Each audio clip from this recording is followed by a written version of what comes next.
Hello and welcome to the start of another weekly reading vlog. I just went to the library and so I thought that I'd give you a quick library haul. So I put like 20 books on hold, and a lot of times anything that's not like super common is gonna be transferred from a different county to my like small town's library. And so that usually takes like at least 2 weeks, but for some reason they just like ran with those books straight to my library. So I had 10 holds come in over 2 days, and I have like 6 more in transit, which means they'll probably get here early next week. So that's fun. Always love walking in there with like a tote bag to carry everything I'm checking out. Most of what I requested are graphic novels. I do have a couple novels, so 5 out of the 10 that I picked up today are regular novels, and then the other 5 are graphic novels. So first of all, we have A Court of Mist and Fury.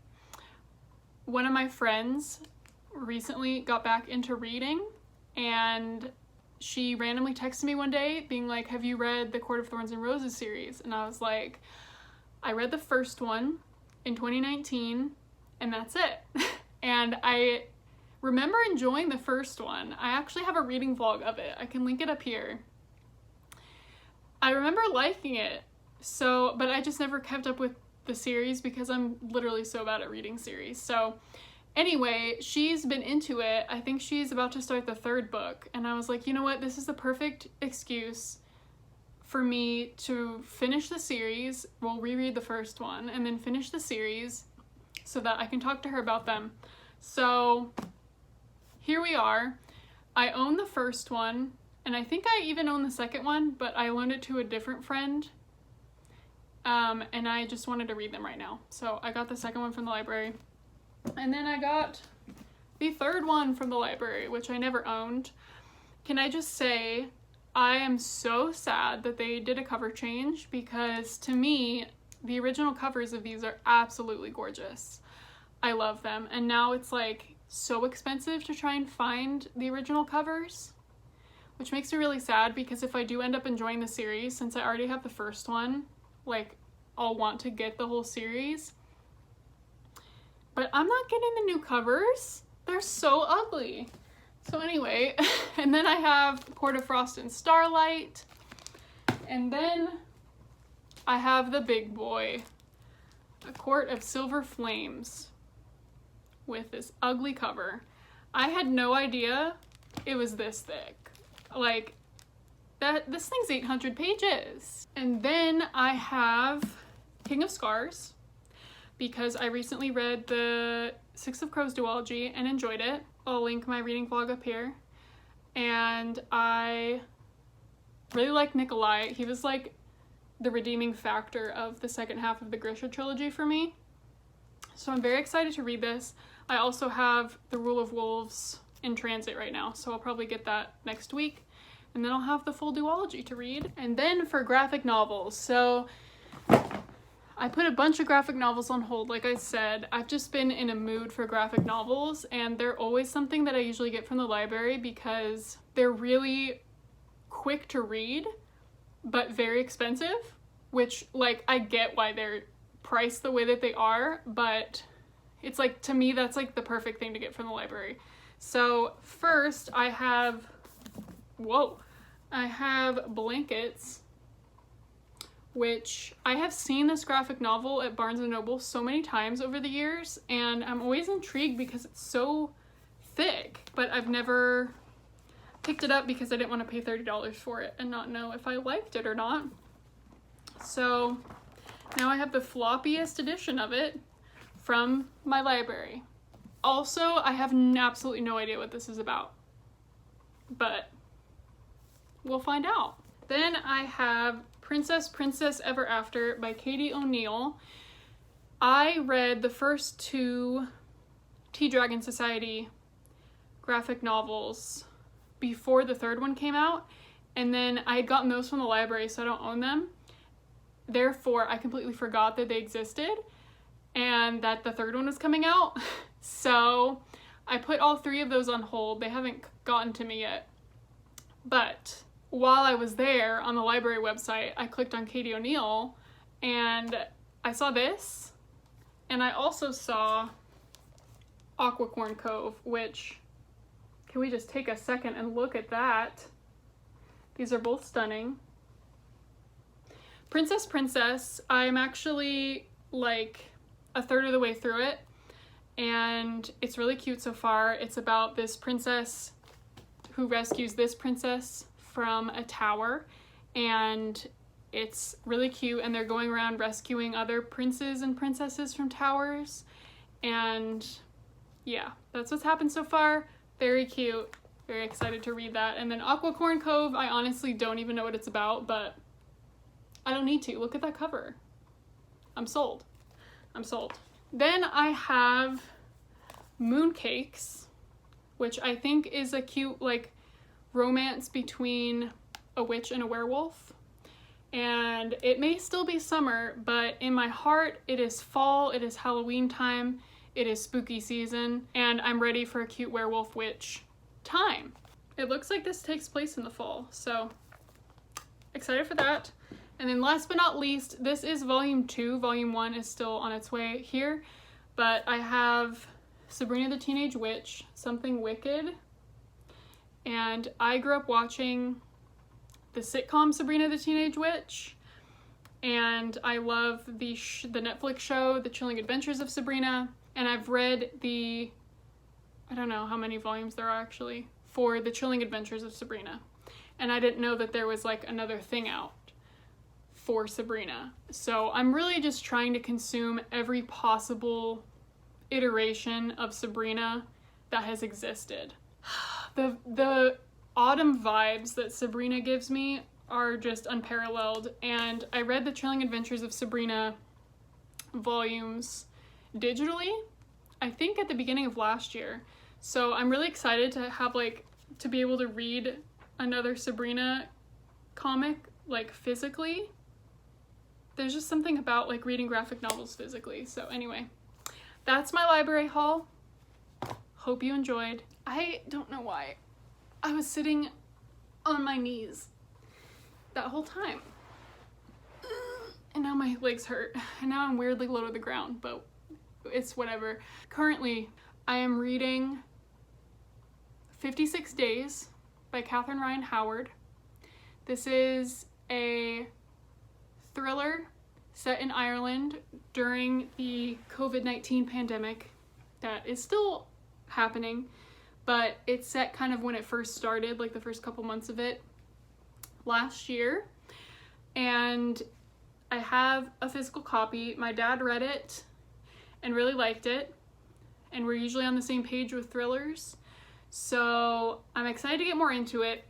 I think there's around 300 pages, and I'm on page 80 something, so I'm almost a third of the way through it. And I will say it started off very slow.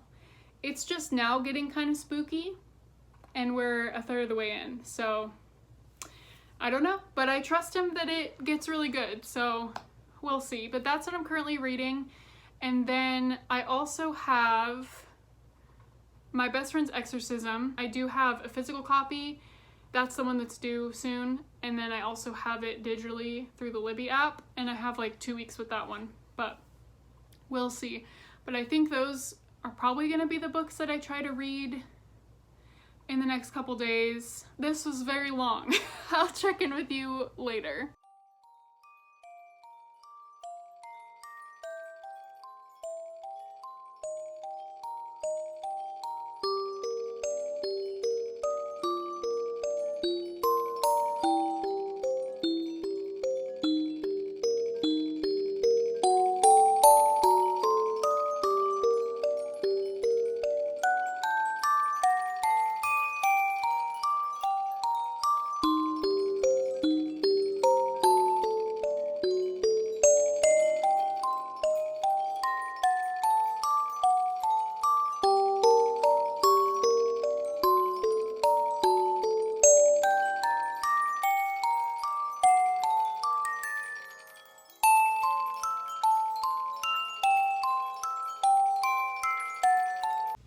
update. Yesterday I finished 56 Days, and I ended up giving it 3 stars. I think it was fun. It just wasn't like amazing. To me, it started off really slow. Like the first 1/3 was so slow, and then the second half kind of made up for it. There was a lot of like twists and turns that I didn't see coming, and I think overall it's just like a very subtle thriller. Like there's not really any like heart racing moments or anything like that, but I still did really enjoy it. So yes, finished that, and now I'm currently reading My Best Friend's Exorcism by Grady Hendrix. I thought that I could still renew this. This is a library copy, but I realized I already renewed it once. So it's due tomorrow. I don't think I'm going to finish it by tomorrow, but I also do have it digitally on Libby.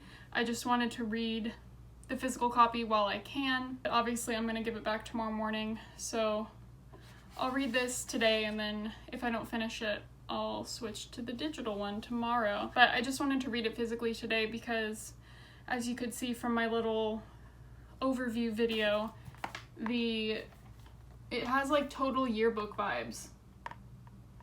Like it has a bunch of writing and signatures from people, which I thought was so cool. And then it has like a retro yearbook page. So I just love that. I think that's so cool. I am currently on page 52, and it has a slow start, and that's what I've heard. I went on Goodreads and I was reading through reviews, and a lot of people gave it 3 stars. No one really said that it was like the most amazing thing they've ever read, but almost everyone said that the first 100 pages is just really slow, and then it picks up. So I'm hoping that's true, because from the first 50 pages, nothing's really happened yet. We're just kind of getting to know the 2 main characters' friendships, Gretchen and Abby. But that's about it. It's kind of like gone through a timeline, like they met in 4th grade and it's like going up to high school, because I believe the main chunk of this book, they're in high school when her friend gets possessed by a demon. So it's been a little slow, but it is entertaining in the sense of like the weird things that the 2 girls do as they grow up, and like the weird conversations they have, and just like hanging out doing random things just reminds me so much of me and my 2 best friends growing up. So, or they're still my best friends, but I knew them growing up. So that's kind of fun, because I feel like it really is like a good representation of how friendship happens, and just like weird things that friends talk about and stuff. So that's been fun, but aside from that, like plot-wise, nothing has happened. So I will keep you posted. I'm also listening to Sick Kids in Love, which was recommended to me by Avery from the channel Avery Loves Books. I will link her channel down below. I love her so much, and this is one of her favorite books. So yeah, I'm only 10% of the way through, but so far it's good. It's about a boy and a girl who both have a chronic illness, and the girl is our main character, and she runs an advice column in her school newspaper. And so she, like, before every chapter, there's a section where it's like the question that she asked and then a bunch of people's replies to like get their answers on like a random question. So that's a really cool way to like section off the chapters. So I'm really enjoying it so far, but I'm only 10% through, so don't have much to say. But yes, so I lit a candle, we're getting the vibes going, and I'm going to read some more of My Best Friend's Exorcism.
about the yellow lighting, but I really like warm light, like warm fairy lights, warm light bulbs at night, but it does make lighting in videos suck, so I apologize. I have made some good progress with my best friend's Exorcism. I think I was on like page 50 earlier today when I updated, but now I'm on page 208.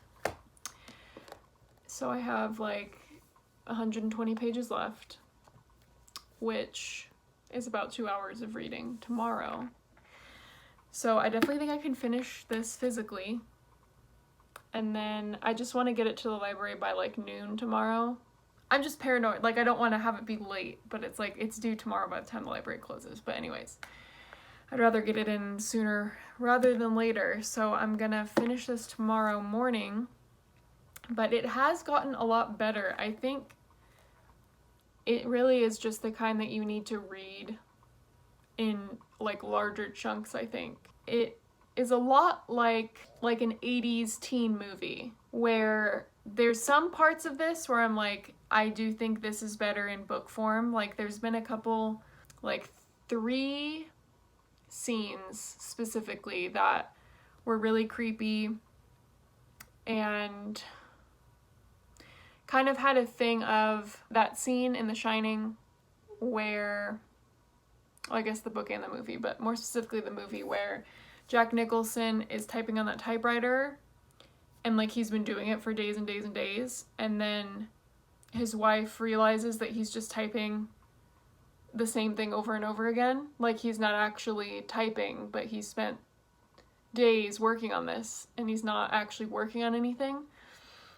There was kind of a moment like this in here that just happened a couple pages ago that I thought was really well done, and it sent chills down my spine. That kind of like, I don't know, it's hard to explain, but it has the same vibe sort of as that moment in The Shining, which is like one of my favorite parts of that movie. Yeah, so there's been some good scenes, but aside from that, I think the majority of this would probably just be more entertaining to watch as a movie, because it's very like high school teens, kind of cliche high school teens in the 80s. It just definitely feels like a campy 80s movie, which isn't a bad thing because I love watching like campy horror movies, but it can be kind of boring to read sometimes. But anyway, it's definitely picking up, and halfway through, I mean, the friend got possessed like 50-ish pages in, but it took a while for our main character to realize it, so she just realized it, and so now it's like she has to go about figuring out how to fix the problem. So it definitely, I think it's sitting at a 3-star, but depending on how it wraps up, it might be like a 3.5, because there are some parts in this that like really are memorable. Like, I know that they're gonna stand out to me, and it does make me want to buy my own copy so I can annotate this. But that's how I'm feeling. So I'm definitely feeling a lot more positive towards it than I was earlier. So I'll finish that tomorrow and let you guys know what I think. Hello. You want to say hi? So last night I unexpectedly did a bunch of reading, and so now I only have 40 pages left of this. So I'm gonna go ahead and finish this right now. I don't know. I really cannot figure out how I feel about this book. This book does have some like trigger warnings for sure. I would definitely look those up before you read this. It does have an animal death, like animal cruelty, animal death, which I shouldn't have been that shocked by, because a lot of like, you know, campy 70s, 80s slasher or like demonic possession movies do. And it was really short, so it wasn't like super gruesome or anything, but it still did make me really sad because I am easily upset by animal deaths, and I try to avoid them in especially movies, but movies and books when I can. So that is in here. Watch out for that. It's only like 1 page, but anyway, yeah, I have 40 pages left. Let's just finish this, and then I'll try to figure out how I feel about it, and then give it back to the library before the end of the day and the librarians get mad at me. All right, I just finished my best friend's Exorcism, and I think it's like a 3.5 out of 5. I really, really liked the way that it ended, and it ended with like a really poignant chapter about like friendship and like being friends throughout, you know, your entire lifetime and things like that. And I really love that because my friends I've all been friends with for a really, really long time. And so, yeah, I think it ended really well. And it was fun. I mean, it's definitely gory at times. It's really just like picture a demonic possession, cheesy 80s movie. And that's kind of what this is. So it had some definitely like gross parts, kind of unsettling, upsetting parts, good spooky vibes. But at the end of the day, it still is a story about friendship, which I liked. So yeah, really, really interesting read, that's for sure. Definitely makes me want to think about picking up some other books by Grady Hendrix. I can now go give this back to the library. Her tail just will not stop.